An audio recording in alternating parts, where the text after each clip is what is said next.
Assalamualaikum warahmatullahi wabarakatuh. Bismillahirrahmanirrahim. Nahmaduhu wa nusalli wa nusallim ala rasulihil karim, amma ba'du. Hadirin yang dirahmati Allah subhanahu wa ta'ala, beliau katakan bahwa Allah subhanahu wa ta'ala menghantar kita ke dunia ini untuk waktu yang sementara, untuk waktu yang sangat singkat. Dan Allah subhanahu wa ta'ala menghantar kita ke dunia ini untuk menghadapi ujian. Allah subhanahu wa ta'ala menguji kita dalam kehidupan dunia ini. Allah subhanahu wa ta'ala meletakkan dalam diri manusia keinginan-keinginan nafsu, dan Allah subhanahu wa ta'ala juga memberikan kepada manusia ahkamat, perintah-perintahnya. Disinilah letak ujian, yaitu siapa di antara manusia yang dalam kehidupan dunia ini mengikuti hawa nafsunya, mengesampingkan hukum-hukum Allah subhanahu wa ta'ala, dan siapa manusia yang dalam kehidupan dunia ini lebih mengutamakan perintah-perintah Allah subhanahu wa ta'ala daripada keinginan-keinginan hawa nafsunya. Orang yang di dunia ini mengikuti hawa nafsu, tidak menyempurnakan perintah-perintah Allah subhanahu wa ta'ala, maka besok pada hari kiamat semua keinginannya akan ditolak oleh Allah subhanahu wa ta'ala. Tidak ada satu keinginannya pun yang dipenuhi oleh Allah subhanahu wa ta'ala. Ratusan tahun, ribuan tahun telah berlalu, namun mereka tidak mendapatkan satu biji pun makanan untuk mereka makan. Dan ratusan ribuan tahun berlalu, mereka tidak mendapatkan satu tetes pun air untuk mereka minum. Mereka dalam keadaan lapar dan haus.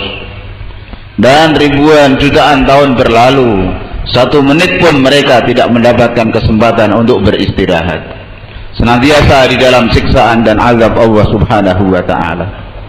Karena di dunia dia senantiasa mengikuti hawa nafsunya, tidak menyempurnakan perintah-perintah Allah subhanahu wa ta'ala, maka di akhirat tidak satupun keinginannya dipenuhi oleh Allah subhanahu wa ta'ala. Dan orang yang di dunia ini menyempurnakan perintah-perintah Allah subhanahu wa ta'ala, dia korbankan hawa nafsunya, dia pendam keinginan hawa nafsunya, dia lawan keinginan-keinginan hawa nafsunya dalam menyempurnakan perintah-perintah Allah subhanahu wa ta'ala, maka besok pada hari kiamat Allah subhanahu wa ta'ala akan menyempurnakan setiap keinginannya dengan kadar yang paling tinggi. Allah akan penuhi keinginan mereka. Mereka ingin di akhirat mendengarkan suara yang merdu, maka Allah subhanahu wa ta'ala perintahkan Nabi Daud alaihissalam untuk membaca Al-Quran. Maka suara Nabi Daud terkenal sangat merdu. Ketika beliau membaca Zabur saja dahulu, burung-burung yang sedang terbang langsung berhenti ikut mendengarkan suara bacaan Zabur. Ikan-ikan yang ada di sungai, ketika beliau membacanya di tepi sungai, maka ikan-ikan pun berhenti mendengarkannya. Maka bagaimana merdunya suara Nabi Daud alaihissalam. Kemudian kalau mereka ingin mendengar suara yang lebih merdu lagi, Allah subhanahu wa ta'ala perintahkan baginda Nabi Muhammad sallallahu alaihi wasallam untuk membaca surah Yasin. Maka Nabi SAW akan memperdengarkan kepada seluruh penghuni surga bacaan surah Yasin.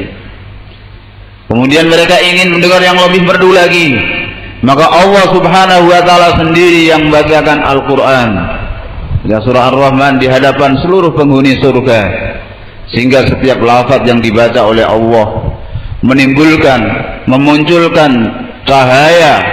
Cahaya itu kemudian turun menghujani seluruh penghuni surga, sehingga dengan terkena percikan-percikan cahaya yang datang dari atas itu, maka ketampanan mereka bertambah, dan kecantikan istri-istri mereka yang ada di istana-istana mereka juga bertambah.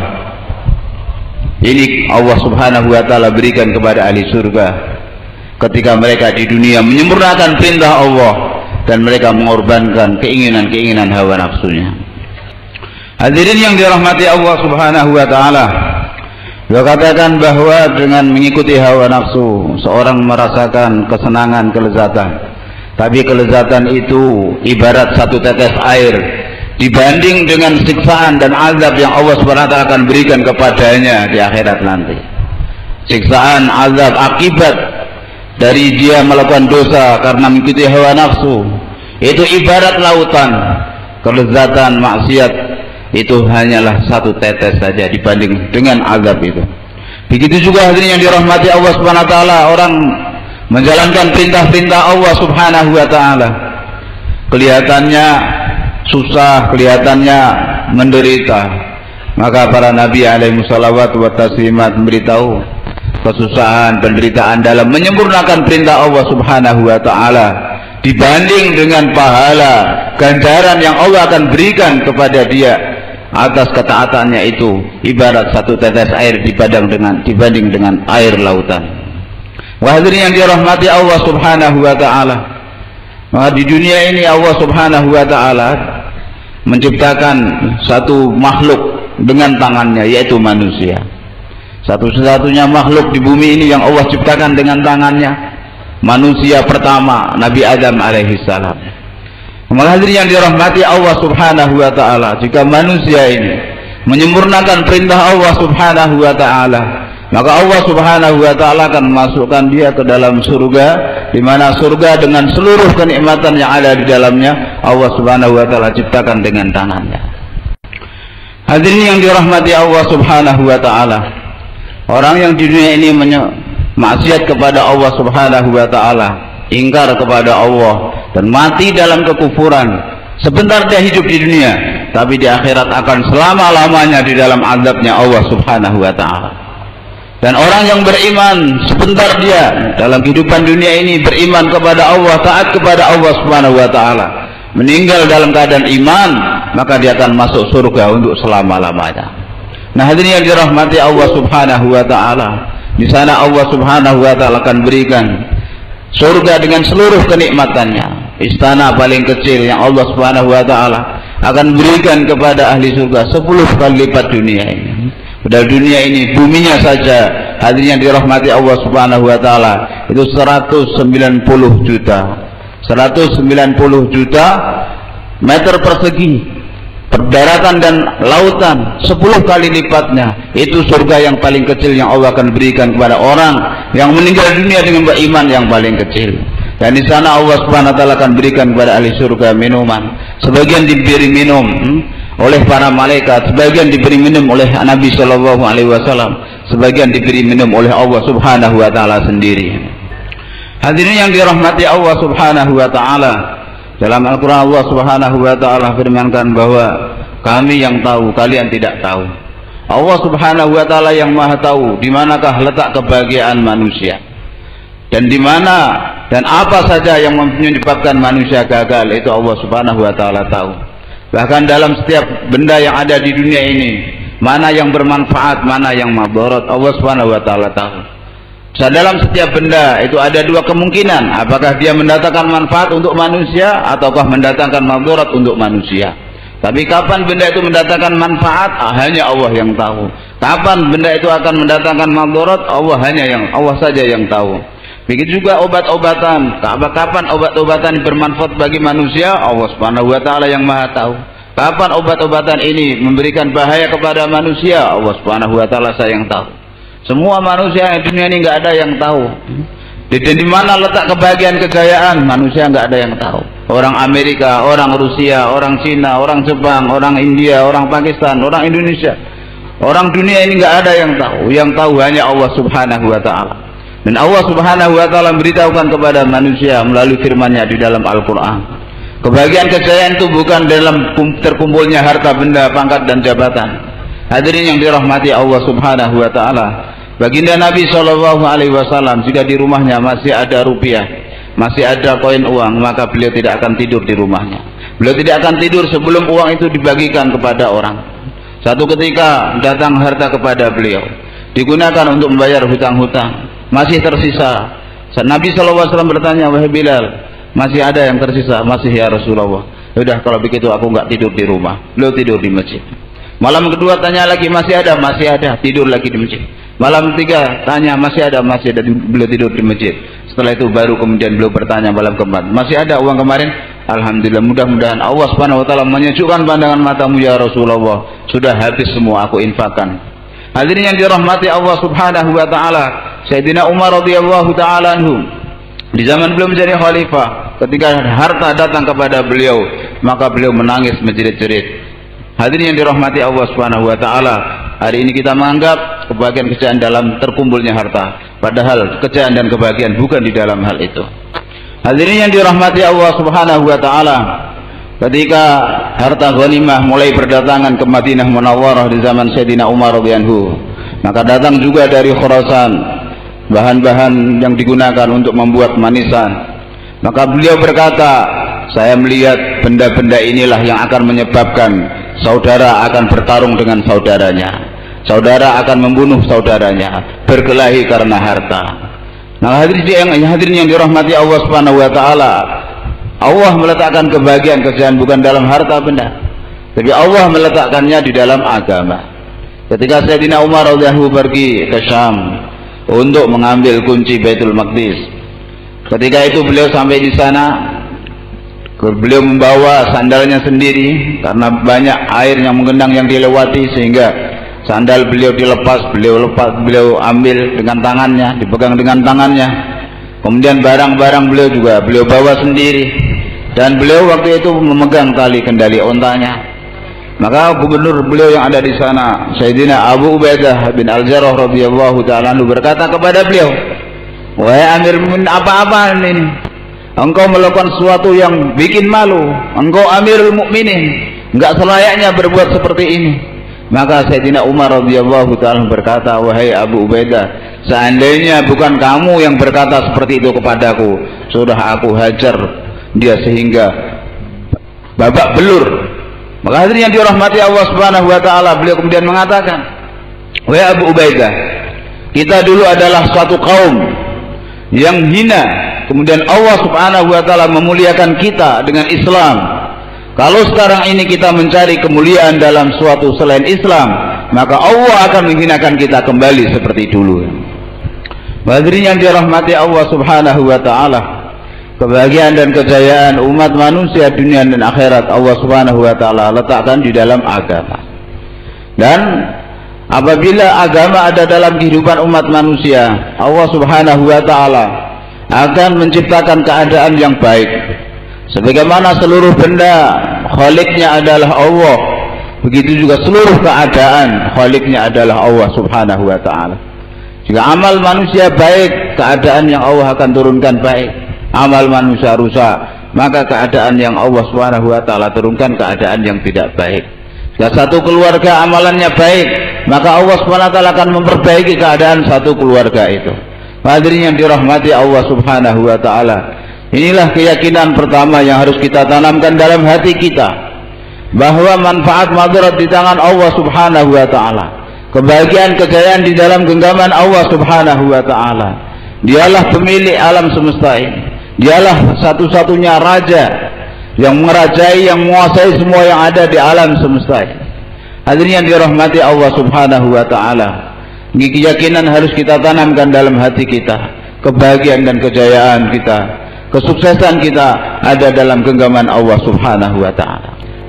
Hadirin yang dirahmati Allah Subhanahu wa taala, maka kita dapat pelajaran dari azan yang dikumandangkan muadzin di pelajaran iman. Muadzin dia menyerukan kebesaran Allah Subhanahu wa taala. Ketika dia mengumandangkan azan, dia tutup kedua telinganya. Maka apa artinya, wahai ahli dunia, wahai seluruh umat manusia di seluruh dunia, ucapan kalian, omongan kalian itu enggak layak untuk didengar. Yang layak didengar ini apa yang akan saya serukan ini. Inilah kebahagiaan kejayaan kalian. Apa yang kalian serukan itu tidak mendatangkan kebahagiaan kejayaan. Hadirin yang dirahmati Allah Subhanahu wa taala, maka muadzin pertama memandangkan Allahu Akbar 4 kali. Allahu Akbar, Allahu Akbar, Allahu Akbar, Allahu Akbar. Allah Maha Besar, Allah Maha Besar, Allah Maha Besar, Allah Maha Besar. Maksud muadzin mengumandangkan 4 kali Allahu Akbar, para ulama mengatakan karena Allah Subhanahu wa taala telah menciptakan alam semesta ini dari 4 unsur, dari api, dari angin, dari udara, dari angin, dari api, dari tanah dan air. Salah satu yang pertama adalah angin.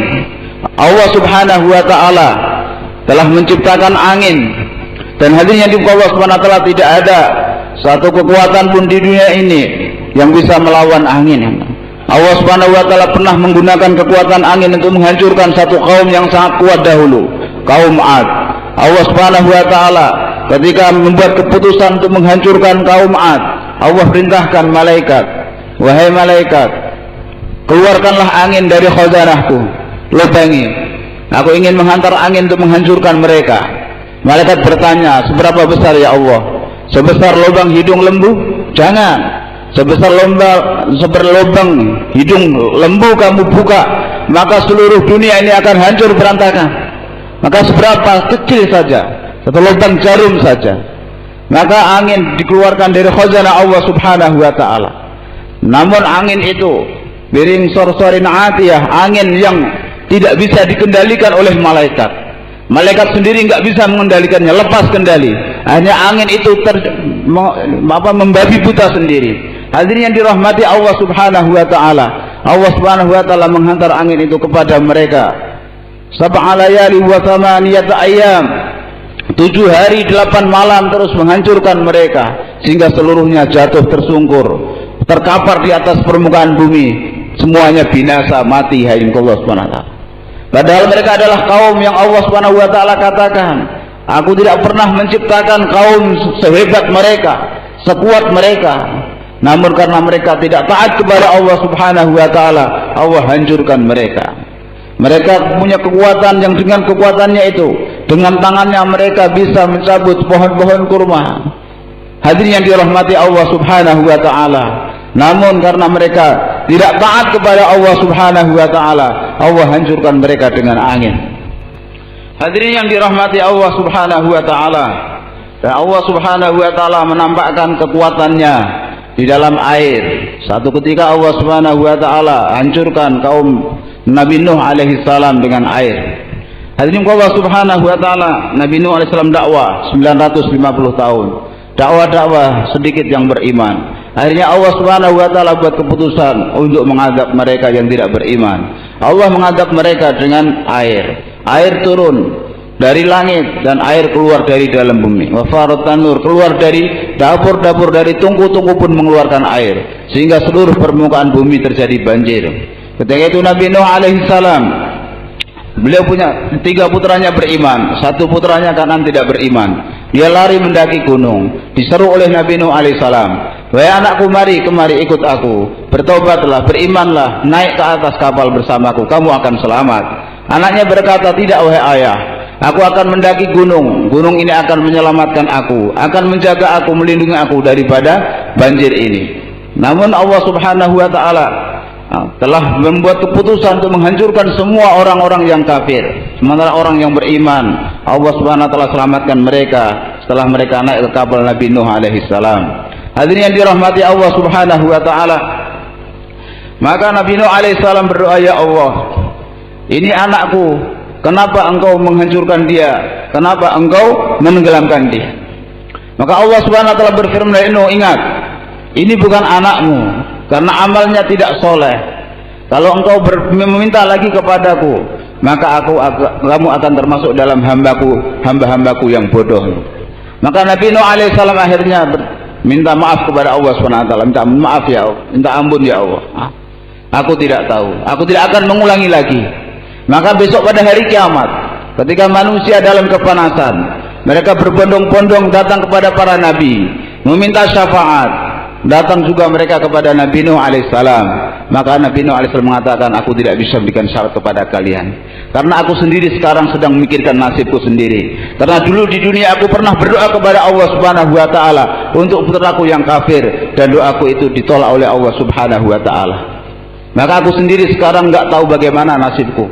Hadirin yang dirahmati Allah Subhanahu wa taala, setelah kekuatan yang Allah Subhanahu wa taala menampakkan dalam air, bagaimana kekuatan Allah Subhanahu wa taala sendiri. Dan seandainya hari ini Allah Subhanahu wa taala perintahkan air untuk naik beberapa meter saja dari permukaan bumi, maka Allah Subhanahu wa taala air itu akan membanjiri seluruh daratan yang ada di Irian Jaya, di Kalimantan, Sulawesi sampai Sumatera, Aceh, semua akan tenggelam. Menghadapi itu tentara Indonesia 1 menit pun gak akan bisa bertahan. Senjata-senjata mereka tidak akan bisa melawan tentara Allah Subhanahu wa taala yang berupa air itu. Bahkan tentara Amerika, tentara Rusia, tentara Jepang, tentara Perancis tidak bisa menghadapi kekuatan air itu. Padahal Allah Subhanahu wa taala hanya nampakkan sedikit kekuatannya di dalam air tersebut. Lalu bagaimana dengan kekuatan Allah Subhanahu wa taala yang maha perkasa? Demikian juga hadirin yang dirahmati Allah Subhanahu wa taala, salah satu tentara Allah Subhanahu wa taala adalah tanah ini. Allah Subhanahu wa taala jika memerintahkan tanah untuk bergerak sehingga terjadi gempa, maka semua yang ada di atasnya akan berantakan, akan rusak hadirin Allah Subhanahu wa taala. Kemudian Allah Subhanahu wa taala zaman dulu pun Allah Subhanahu wa taala telah menampakkan, zaman sekarang pun sering terjadi gempa. Ini ketika kami di Pakistan, kata beliau, pernah terjadi gempa, maka semua orang yang ada di atas bumi mereka tertelan di dalam bumi, enggak tahu di mana ayahnya, di mana anaknya, satu keluarga semuanya musnah. Bangunan-bangunan mereka semuanya hancur ditelan bumi. Biji hari Allah Subhanahu wa taala pernah terjadi di Turki. Mereka memiliki gedung-gedung yang mereka katakan sebagai anti bom. Dibom berkali-kali enggak akan runtuh.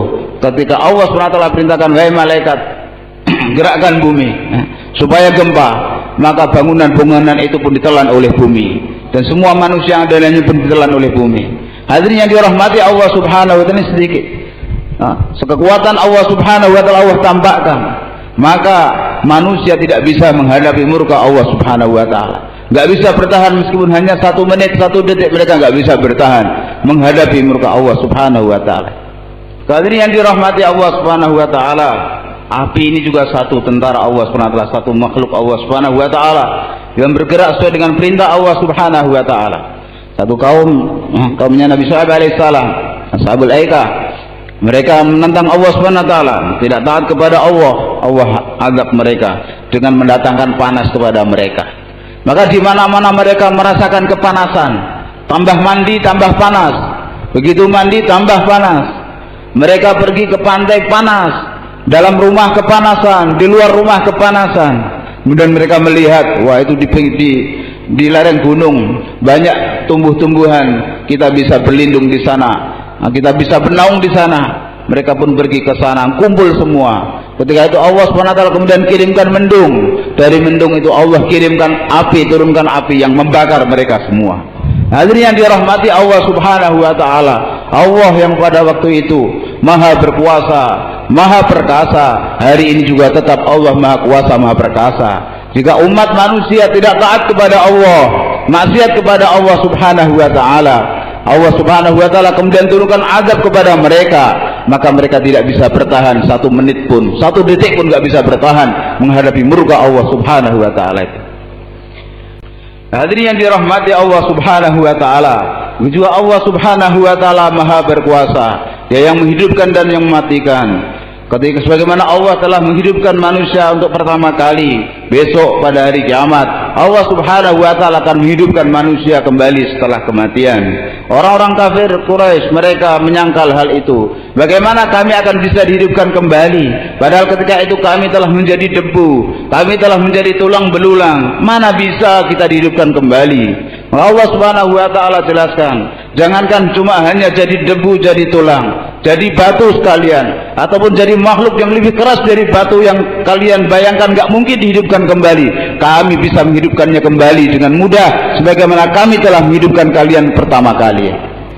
Dan hadirin yang dirahmati Allah Subhanahu wa taala, manusia yang berpikir, yang menyangkal dengan tentang kudrat Allah Subhanahu wa taala, besok pada hari kiamat Allah Subhanahu wa taala akan kumpulkan manusia, orang awal, yang akhir, dan berapa banyak, nggak tahu berapa miliar. Saat sekarang ini sudah 7 miliar manusia, nggak tahu berapa lagi yang akan lahir hingga hari kiamat, dan berapa yang sudah meninggal dunia. Semuanya akan dihidupkan kembali oleh Allah Subhanahu wa taala.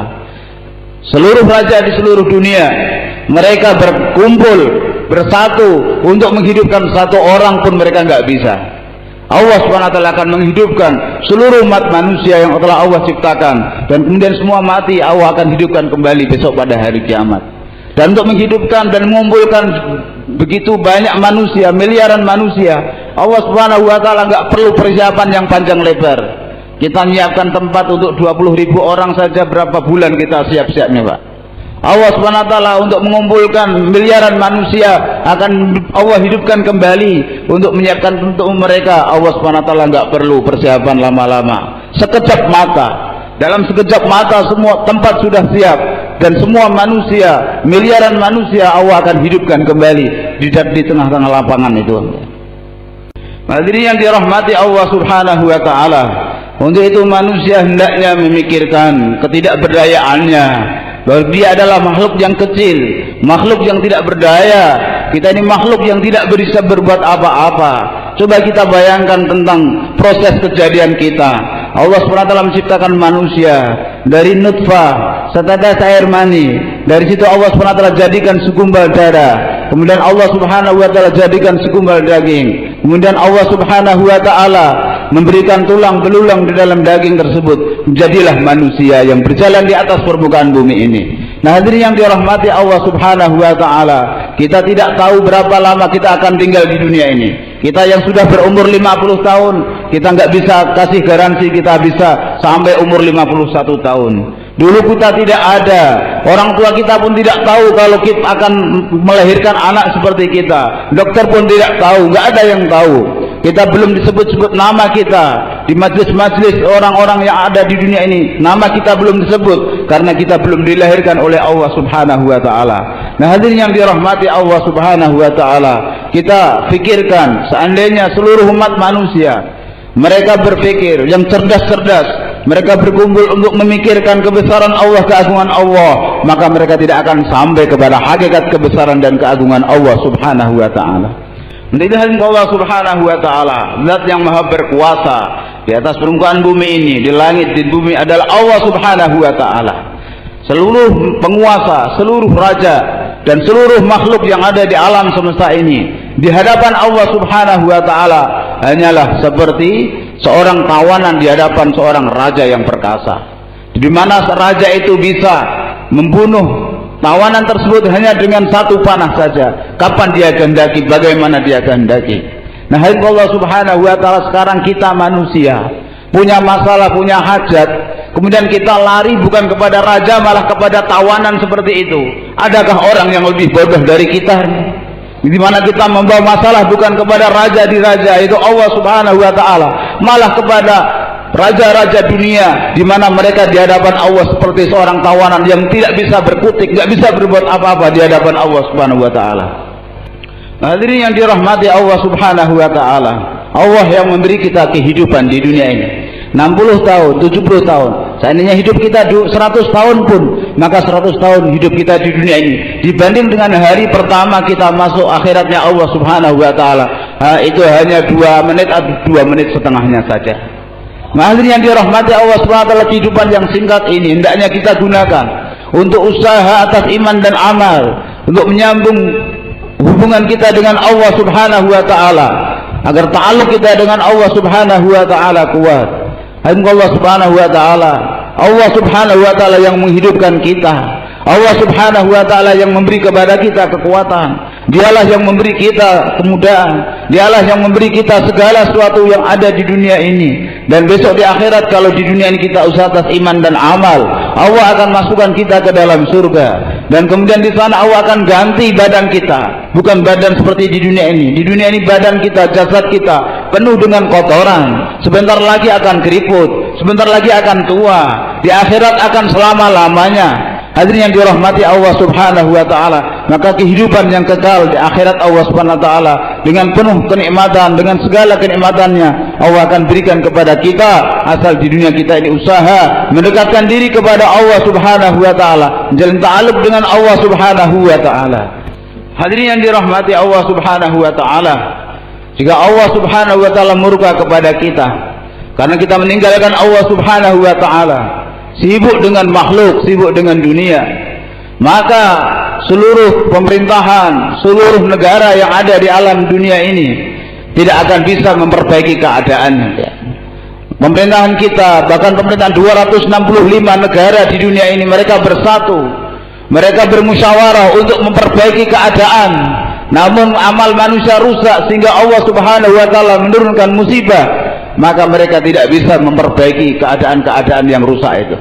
Jadi hadirin yang dirahmati Allah Subhanahu wa taala, hanya ada satu jalan untuk memperbaiki keadaan, yaitu kita menjalin hubungan yang baik dengan Allah Subhanahu wa taala, taat kepada Allah Subhanahu wa taala.